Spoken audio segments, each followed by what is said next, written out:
All right, let's do this last homework assignment, Chapter 17 on the Federal Reserve. And again, this would be a good homework to review before you take the final, because there is that question, the long answer question about what the role of the Federal Reserve is in our economy. So I'm recording here from sunny Florida at my mother's house. Notice the artwork on the wall. I'm not going to give my opinion on it, but let's go through this thing. Because we got to get this done before she comes back from the hairdresser. Let's see. Which of the following will increase the supply of money? And basically, here, what are we going to do? Decreasing the reserve requirement, right? Increasing the federal funds rates, that increases the interest rates, and it takes money out of the system. Selling bonds is the same thing. Increasing the discount rate. Again, increasing interest rates will basically decrease the supply of money. So the reserve requirement, again, how much banks have to have, reserve requirements, how much money banks have to have at the end of the day. So again, a certain percentage of their assets, they have a certain amount in loans, and they have cash in the bank, and then they have to keep a certain amount of cash as the reserve requirement that the Federal Reserve sets. And if a bank doesn't have enough money, they go borrow from other banks or borrow from the Federal Reserve. If they have too much money, if they have extra reserves, they'll loan out money to other banks. Again, this happens every night because banks never hit it quite right on the nose, how much money they have cash in hand. Banks trade reserves with one another, and again, this is called the federal funds market. People watch this closely because it's kind of a bellwether. It will tell you which direction interest rates are going because, of course, this fluctuates every night.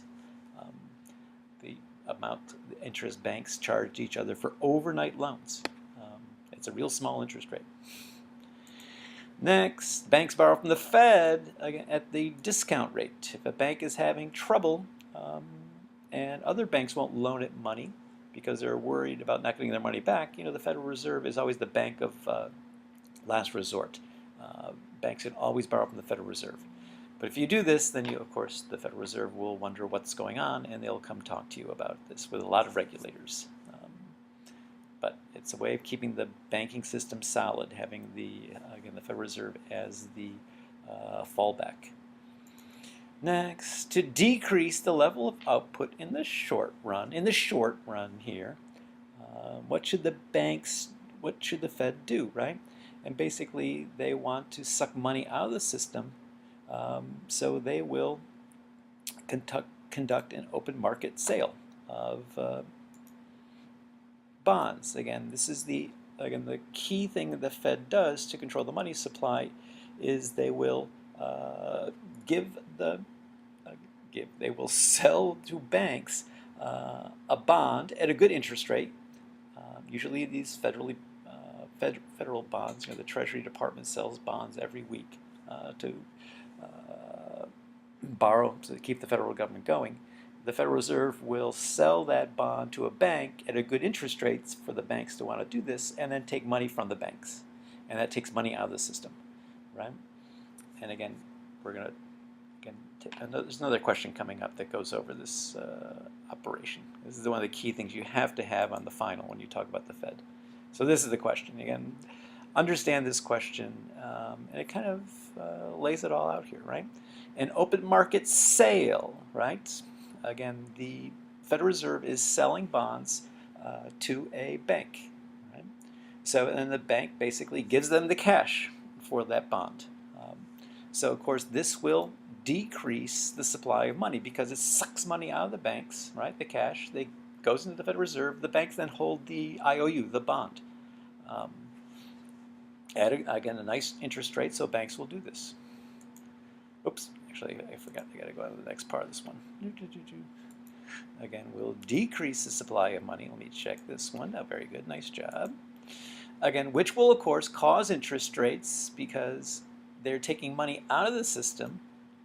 It will decrease the interest rates. This is the graph I want you to draw on the final, because I'm going to basically say what's happening next month if the Federal Reserve, like most people think, will increase interest rates. Do a quick graph of that. So this is what is going to cause the interest rates to decrease. This you should show in your graph. Oops, why am I doing this? I got to go in. So I got to check my thing. All right, so it decreases the money supply. Final check. Oh, sorry, I got that wrong. Let me do this all again. No, I'm doing it too fast. An open market sale, right, will, right, they're selling the bonds. It's going to decrease the supply of money. Fine. That's what I had originally. Which will cause the interest rates, of course, to increase. Final check. Next. Fantastic. Which will, again, it costs more for money, right? People will be less likely to borrow money because it's going to be more expensive. So this will decrease investment. Fantastic. Which means that will decrease output. Right? Final check. Because there's inflation on the horizon, and the bank basically wants to slow down the economy. Sometimes, a bubble. There's a bubble burning. The economy's doing way too well. So the Fed wants to slow it down before it bursts and has a recession. Fine. Let me go next. The Federal Reserve might engage in open market sales of bonds if, again, this is if there's inflation, right? This is the inflation number came out the other day. I know you were all watching at 8:30 in the morning, but inflation is right at the target level the Fed has. It's at 2% a year right now. So some economists are saying, why should the Fed be basically going to raise interest rates next month? Because there is no inflation. It's not to worry about. But that is not for us. Well, it is for some people to worry about. Let's go next. Let's get this thing done. All right, a little graph, right? Shown at the right is a graph displaying, again, the supply of money in equilibrium. And again, this is what you originally have to draw for the final graph. This question is asking a little bit differently than the question I'm going to ask in the final. The final, I'm going to ask you to draw this, and then what the Federal Reserve is going to be doing next is going to be decreasing the money supply. So basically, you want to shift this line here over to the left on the test and see it will just increase interest rates.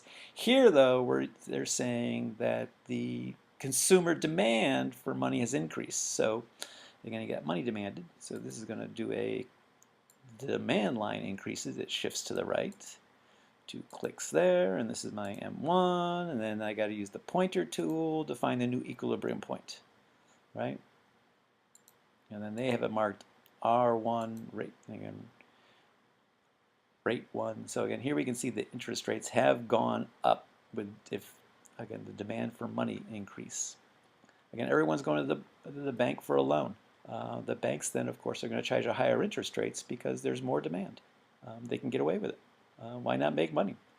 Let me check my answer. Yeah, great. The shift in demand, right? Interest rates have, and of course you can see they've gone up, right? They have increased. Final check. Yeah, okay. Next question. When the Federal Reserve conducts an open market purchase of bonds, right? The money supply, again, they want to purchase government bonds from banks. So here they give the banks cash and the banks give them the IOU, right? So again, this will increase the money supply. And then interest rates will decrease, right? Increases the money supply. Again, when they purchase things. Check answer. Yeah, fine. Fantastic. So again, this is what the Federal Reserve has been doing, right? They have been doing a lot of purchasing of government bonds. They've been doing something called quantitative easing, where they're buying actually bonds that banks have from investments in real estate. But basically taking bad loans that these banks have, buying those loans, and then giving the banks cash. So it's been going on since 2008. Am I done? Yeah, I'm done. All right, so do this homework. This would, review for this is good review for the test. Again, the papers are due. I forget when they're due. It's in Blackboard, right? I think it's a week after when they were supposed to be due. But I will look it up and put it in the Blackboard.